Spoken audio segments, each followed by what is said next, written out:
에베소서의 말씀 보겠습니다. 오늘 에베소서 5장 31절에서 6장 4절까지 말씀입니다. 에베소서 5장 31절에서 6장 4절까지의 말씀입니다.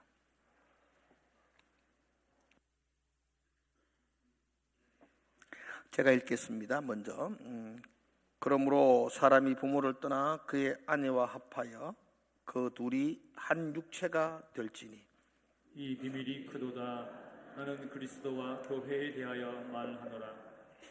그러나 너희도 각각 자기 아내 사랑하기를 자신같이 하고 아내도 자기 남편을 존경하라. 자녀들아, 주 안에서 너희 부모에게 순종하라.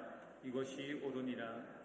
내 아버지나 어머니를 공경하라. 이것이 약속이 있는 첫 계명이니 이로써 네가 잘되고 땅에서 장수하리라. 같이 읽읍시다. 또 아비들아, 너희 자녀를 노엽게 하지 말고 오직 주의 교훈과 훈계로 양육하라. 아멘. 예배 분들에게 한번 인사합시다. 눈으로 예배하겠습니다. 예배 이제 위에 잘 적혀져 있죠? 눈으로 예배합시다. 아주 그림 정말 잘했어요. 눈 동그랗게 뜨는 게 눈으로 예배하는 거예요. 말로는 계속 눈으로 예배합시다 그러고 눈은 지그시 감고 있고 딴 데 보고 있고 이건 눈으로 예배하는 게 아니에요. 눈이 말씀을 주목하는 겁니다. 제가 좋아서 저를 보라는 게 아니고 제가 외치는 하나님의 말씀에 주목하겠다는 마음으로 저하고 눈을 마주치는 겁니다. 여러분들. 한마디 합시다. 눈으로 예배합시다. 아멘. 요즘 우리는 3주째 가정에 대한 이야기를 하고 있습니다.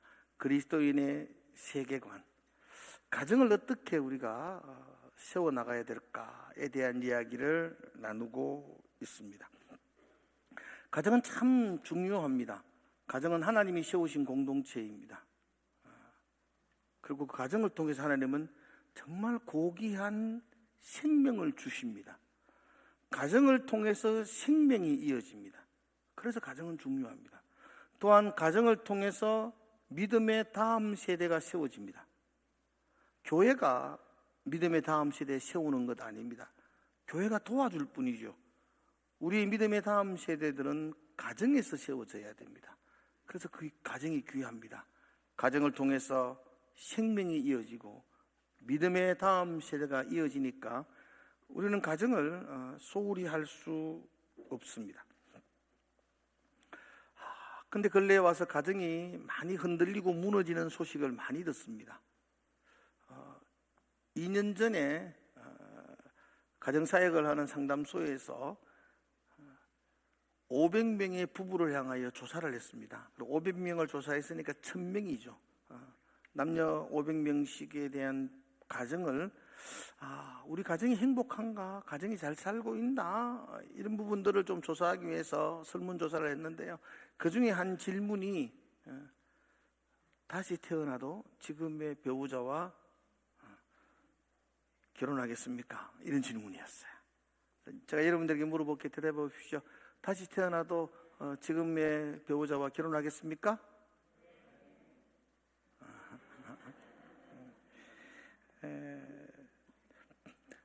남자들은 그래도 꽤 좋은 반응이 있었어요. 남자들은 43.7%가 예 그랬어요. 근데 여자들은 19.4%만 예 그랬고요. 나머지 거의 81%는 미친다, 내가 또 니하고 살게 대답을 했습니다. 사실 남자들도 57%가량은 사실은 싫다는 거죠. 여러분, 이런 반응은 지금의 가정이 행복하지 않다는 겁니다.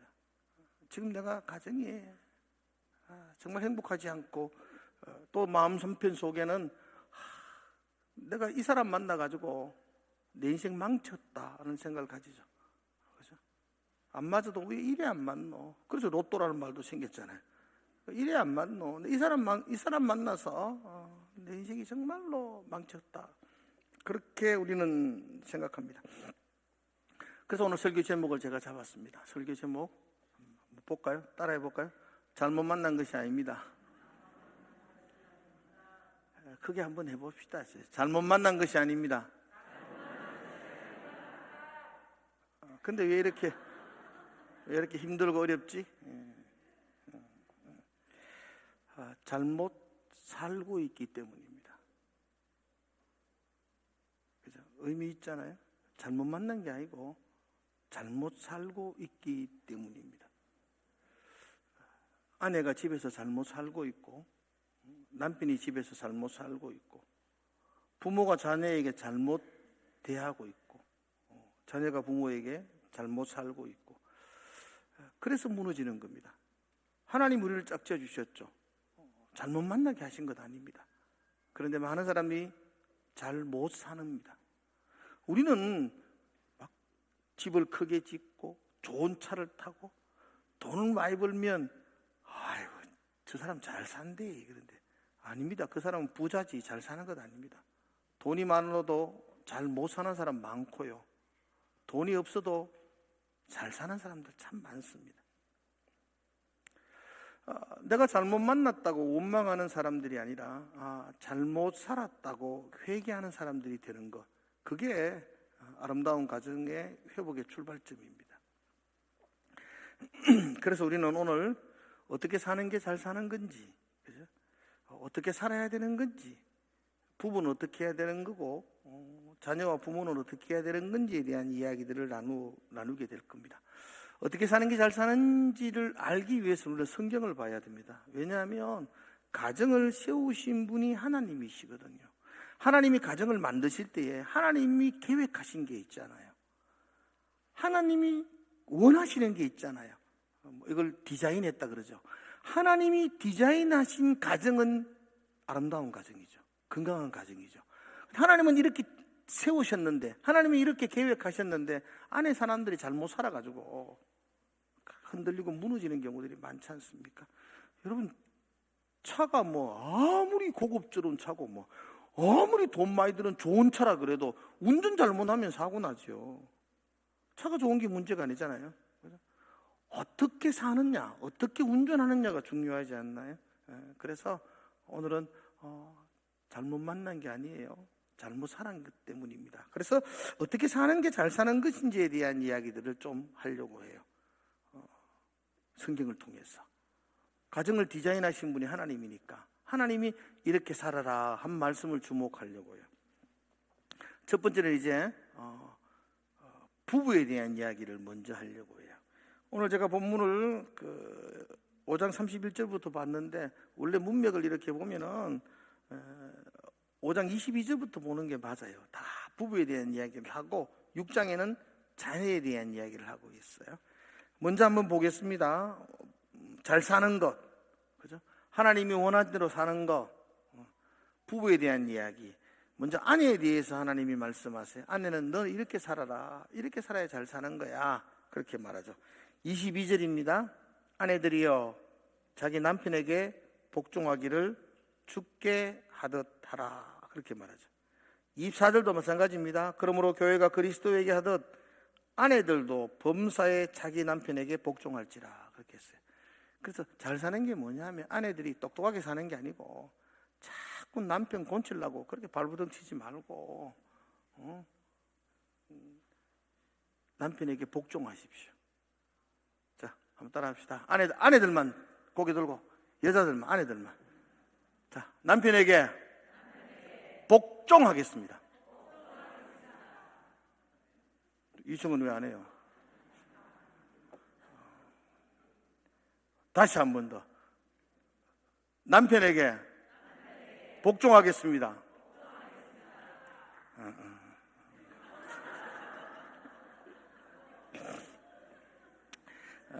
박수 치고 하고 난리 난다. 하여튼 요즘 세상이 어떤 세상인데 뭔 복종하라는 말 하시노?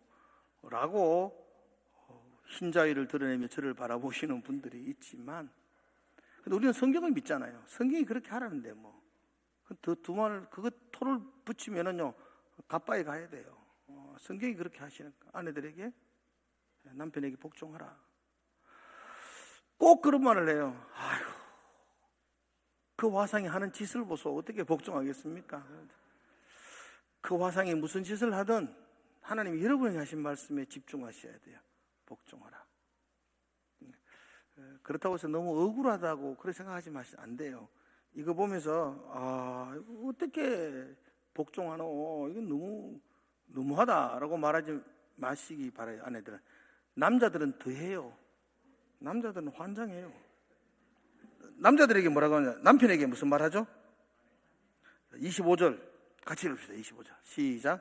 남편들아, 그리스도께서 교회를 사랑하시고 그 교회를 위해 자신을 주신 같이 하라.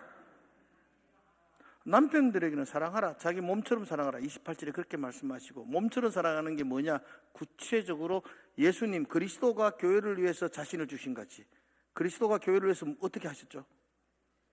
십자가 지셨죠. 그래서 여러분들 집에서 남편은 아내를 위해서 십자가 지어야 돼요.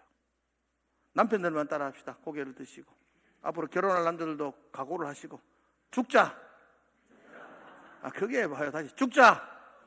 이 남편에게 하시려면 아내를 위해서 죽어야 돼요.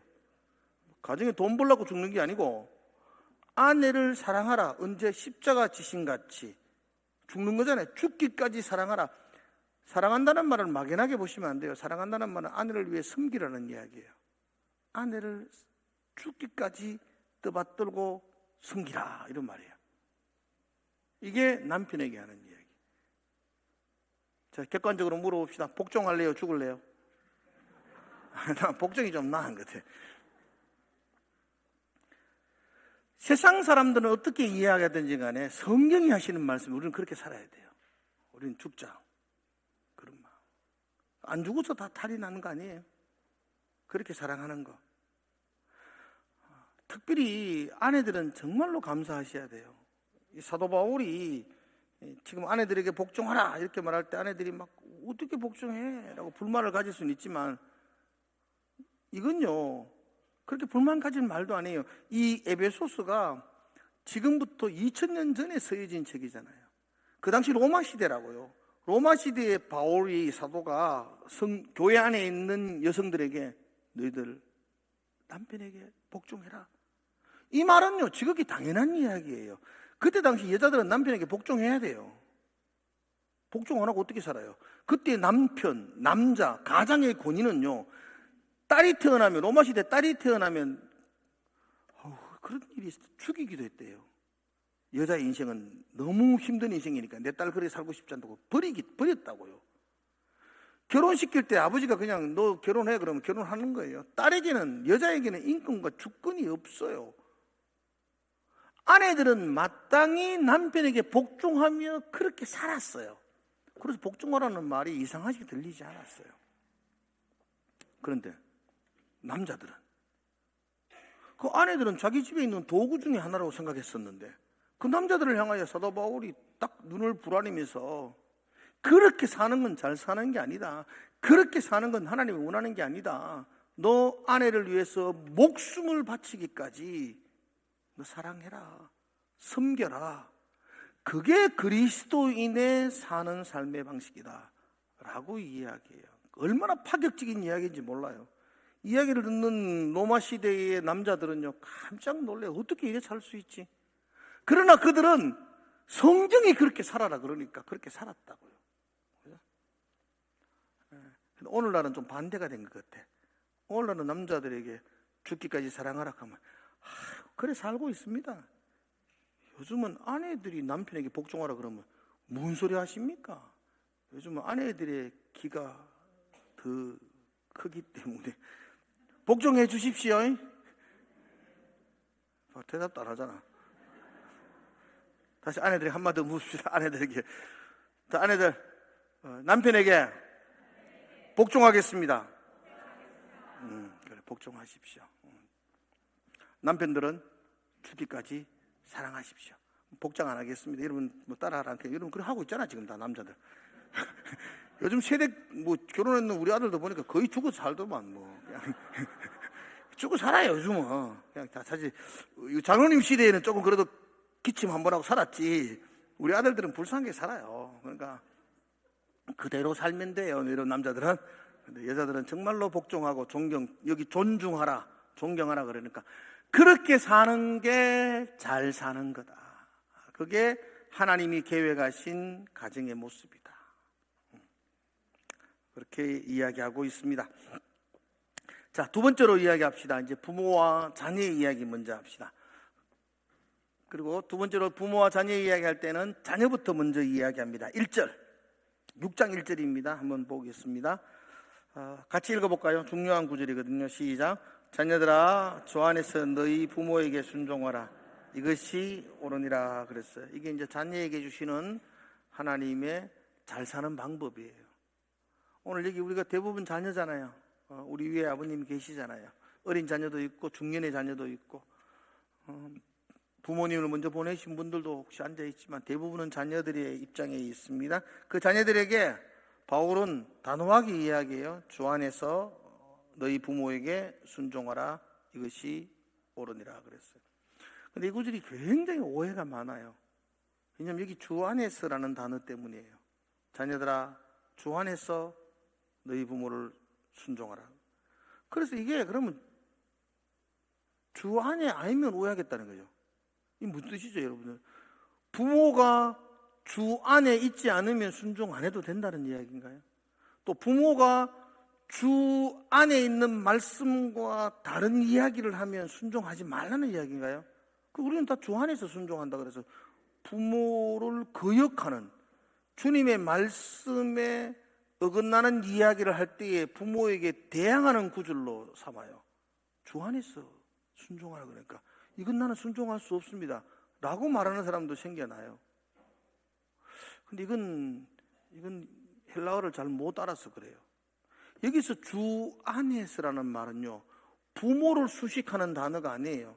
부모가 주 안에 있든 주 밖에 있든 이걸 관계하는 게 아니에요. 여기서 주 안에라는 말은 나에게 하는 말씀이에요. 그리고 순종하라는 말을 수식하는 표현이에요. 좀 더 쉽게 말하면 이런 표현이에요. 여러분이 주 안에 있기 때문에 부모에게 순종하셔야 됩니다. 이런 뜻이에요. 그러니까 주 밖에 있는 사람들에게 해당되지 않아요. 세상 사람들은 어떻게 불효를 하든지 관계없다. 근데 너는 주 안에 있잖아. 자녀들아, 너 주 안에 있다. 그래서 너는 부모님이 주 안에 있든 주 밖에 있든 관계없이 너는 부모님에게 순종해야 돼. 이렇게 말하는 거예요. 제가 가지고 있는 쉬운 성경, 번역을 새롭게 좀 쉽게 해놓은 성경에 보면 이렇게 되어져 있어요.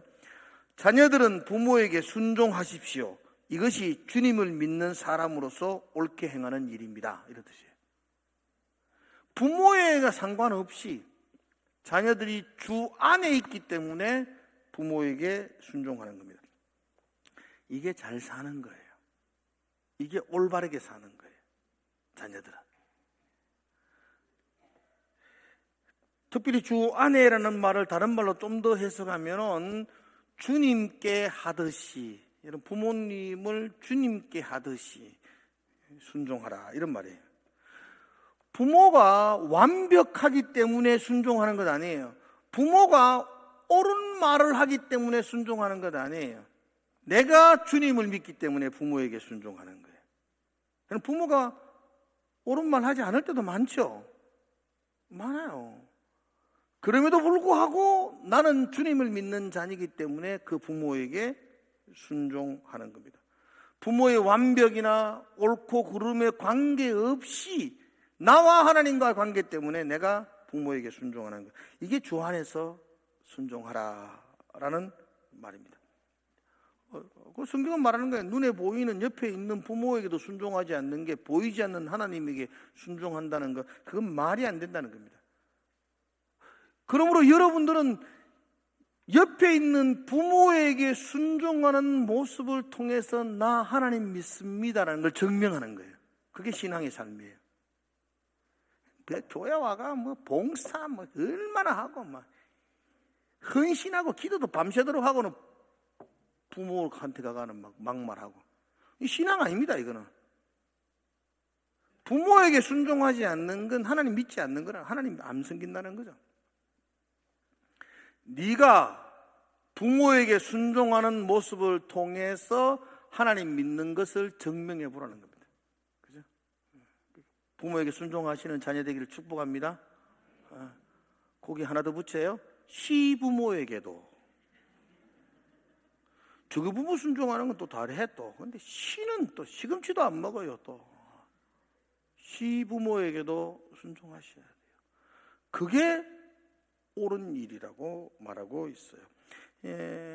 옳다는 말은요, 그냥 맞다 이런 뜻이 아니고 하나님과의 바른 관계라 이런 뜻입니다. 여러분이 부모에게 순종하지 않으면 하나님과 관계가 깨어지는 거예요. 하나님과 관계가 깨어지는 걸 잘 못 사는 거예요. 그거는 얼마나 돈을 많이 벌든 간에 관계없어요. 하나님과 관계가 깨어지는 건 잘 못 사는 거예요. 여러분 자녀들도 순종하지 않는 자녀들이 있으면요, 정말로 눈물로 가르쳐야 돼요. 그 아이가 복받는 길이 부모에게 순종하는 거라는 겁니다. 특별히 그 순종이라는 단어도 마찬가지입니다. 순종이라는 단어가 우리는 뭐 엄마가 말하면 잘 듣는 거, 야 청소해라 하면 청소하고 막 갔다 오라 하면 갔다 오고 이걸 순종이라 그러는데 성경은 그렇게 말하지 않고 순종이라는 단어를 해석할 때는 두 가지 단어를 합성해서 말하는데 순종은 아래에서 듣는다 이런 말이에요. 부모님 뭐라 말하면 그 발 아래에서 잘 듣고 맞아요 맞아요 그렇게 해주는 거. 그죠? 그게 정말로 순종이에요. 특별히 나이 드신 부모님은요, 말도 안 되는 이야기해요. 택도 안 이야기도 한다고 막 깝깝한 이야기도 하시도 그래도 그 앞에 앉아가지고는 맞지요 그렇지요 이게 순종이라니까. 뭐라면 가만히 있어만 이러지 말고. 순종은 그 부모 아래서 그 말을 이렇게 잘 들어주는 거예요. 그러고 문 닫고 나가면서는 아이고 택도 안 이야기다 이렇게 생각하는 건 괜찮아요. 뭐 그럴 수도 있지 뭐. 그러나 순종의 본질적인 의미는 그 말을 잘 듣는 거예요.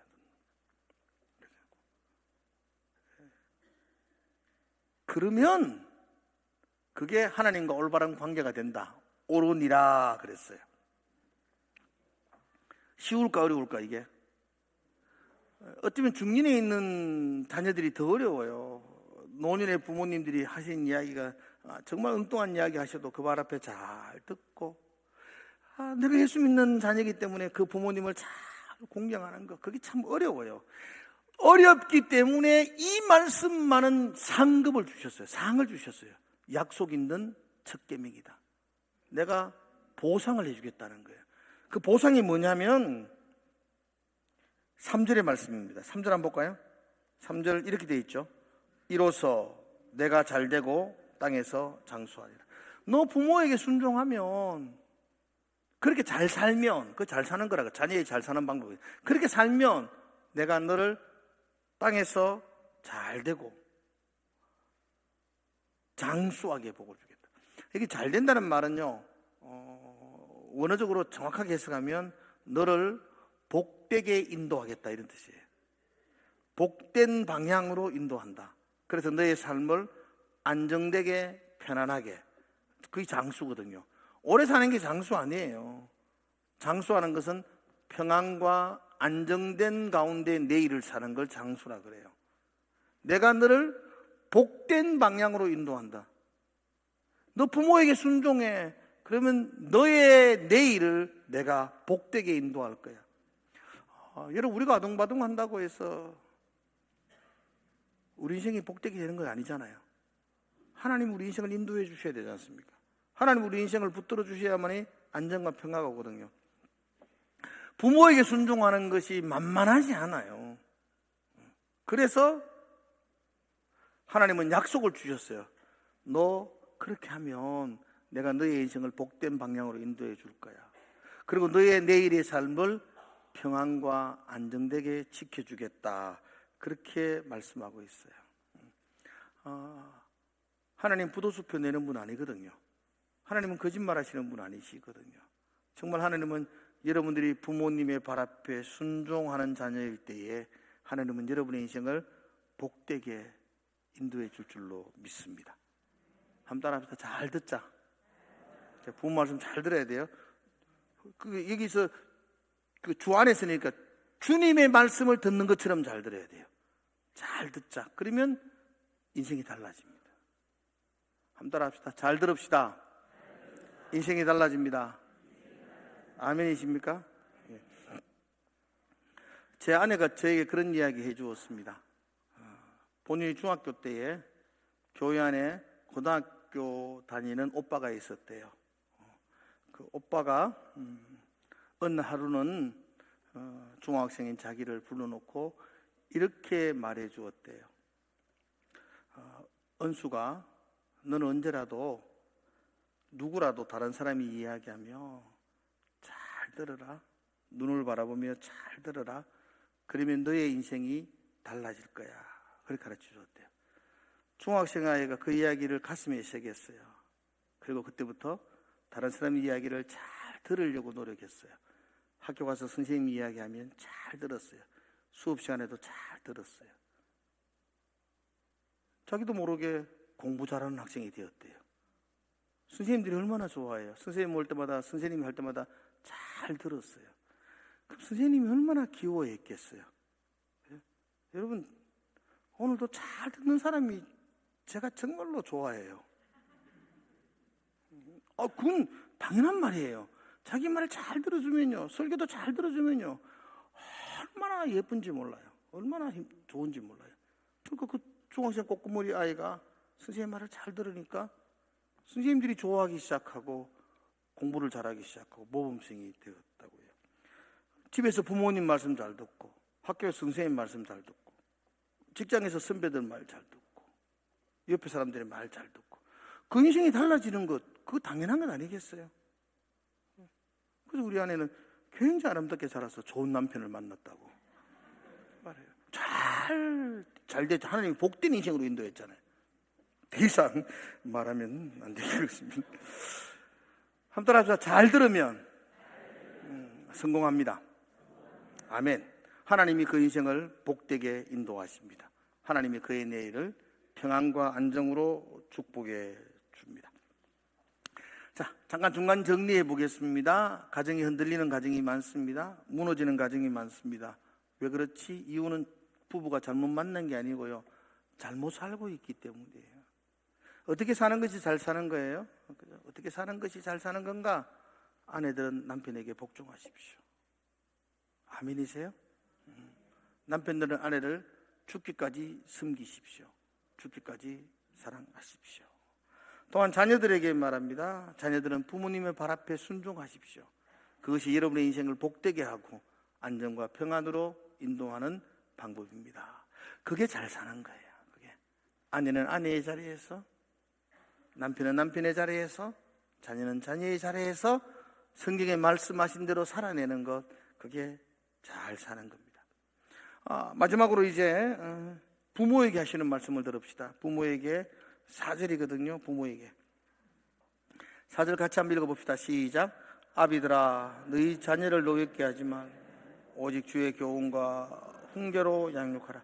여기 아비들은 아버지에게 하시는 말씀이기도 하고, 요즘으로 말하면 부모 모두에게 하시는 말씀이기도 합니다. 아비들아, 첫 번째는 자녀를 노엽게 하지 마라.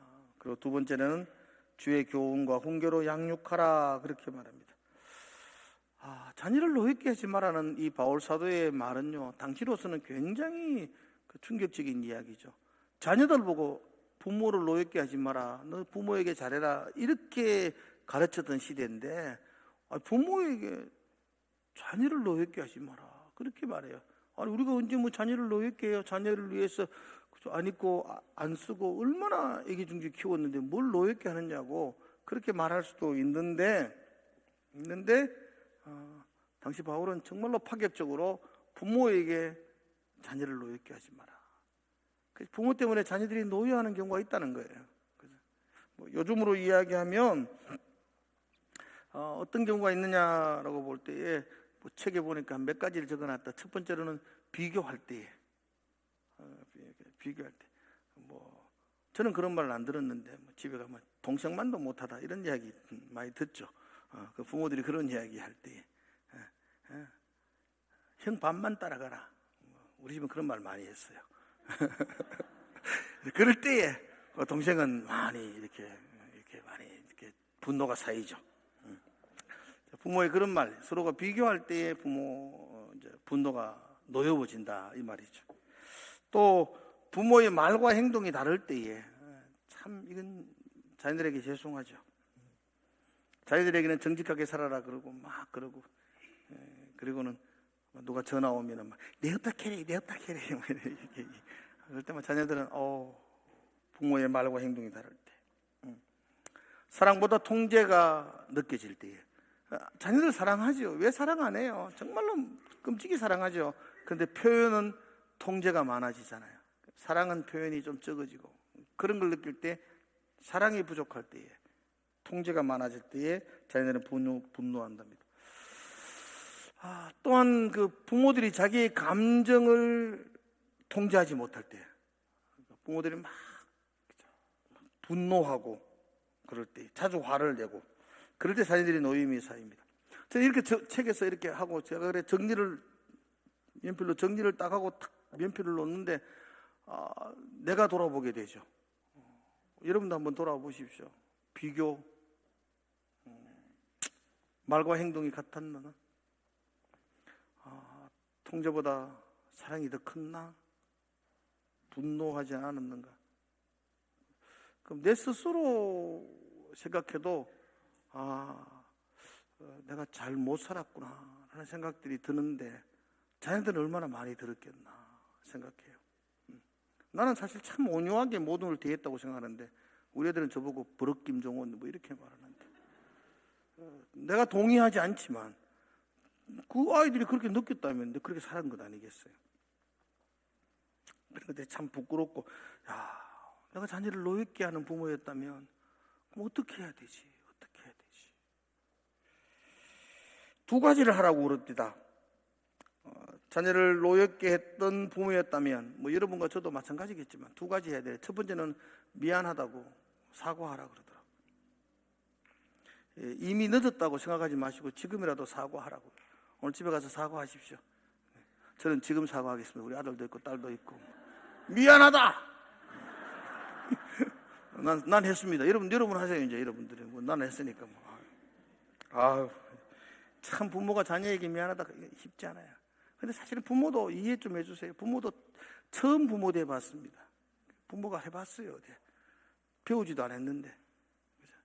나도 뭐 결혼할 때 면허증 따고 한 것도 아니고 그냥 자꾸 여자가 하자해가 어쩔 수 없이 했는데. 자녀도 내가 계획 그런 게 아니고 그냥 나아가 키웠는데, 나도 어떻게 할 줄 몰랐어. 나도 잘 몰랐다. 내가 나쁜 게 아니고 몰랐다. 미안하다. 이만하면 됐겠습니다. 먼저 사과를 하시라고 말합니다. 근데 마음으로 진정으로 사과합니다. 두 번째로는 다시 시작하십시오. 늦은 것 없습니다. 지금이라도 다시 시작하라는 겁니다. 오늘 성경은 말합니다. 주의 교훈과 훈계와 양육으로 다시 시작하십시오. 아이들에게 주의 교훈과 훈계와 양육으로 다시 시작합시오. 이걸 종합해 보면은 그냥 입히고 먹이고 재우고 이게 부모의 역할이 아니고, 공부 좀 더 시키려고 학원 아둥바둥 보내는 게 그게 중요한 게 아니고, 정말 부모가 하나님 안에서 사람답게 살 수 있도록 주의 교훈과 양육과 훈계로 진짜 인간 되도록 가르치라, 그렇게 말씀하고 있습니다. 부모가 참 부족합니다. 그래서 잘 못했습니다. 그러나 여러분, 앞으로 우리도 다시 새롭게 잘 살려고 잘하려고 노력하면은 하나님이 우리 가정 세워주실 줄로 믿습니다. 가정은 완벽한 사람들이 모인 곳이 아닙니다. 그죠? 오늘도 좀 배워가지고 고치면 됩니다. 아둥바둥 억지로 고치면 됩니다. 내가 잘못했구나. 그러면 고쳐나가면 됩니다. 그러면 건강해질 거예요. 저는 하나님이 살아계심을 믿습니다. 그래서 그 하나님이 우리 가정을 다시 회복시켜 줄 줄로 믿습니다. 그래서 잘못 만난 게 아니고 잘못 살았구나. 한마디 합시다. 잘못 만난 것이 아닙니다. 잘못 살은 것입니다. 우리 가정의 주인이신 그 하나님께서 우리 가정을 다시 회복시켜 주시기를 간절히 소망하는 저와 여러분 되시기를 주의 이름으로 축복을 드립니다. 기도하겠습니다. 하나님, 참 실수가 많았습니다. 참 잘못도 많았습니다. 하나님, 용서해 주시고 지금이라도 주의 교훈과 훈계와 양육으로 우리 다음 세대를 잘 세워나갈 수 있도록 하나님 은혜를 부어 주시옵소서. 잘못 만났다고 계속 원망하며 살지 않게 하시고, 내가 잘 살았는가, 부모로서, 남편으로서, 아내로서 잘 살았는가 돌아보고 새롭게 곤치고 회복하고 나갈 수 있도록 하나님 인도하여 주시옵소서. 예수님 이름으로 기도드리옵나이다.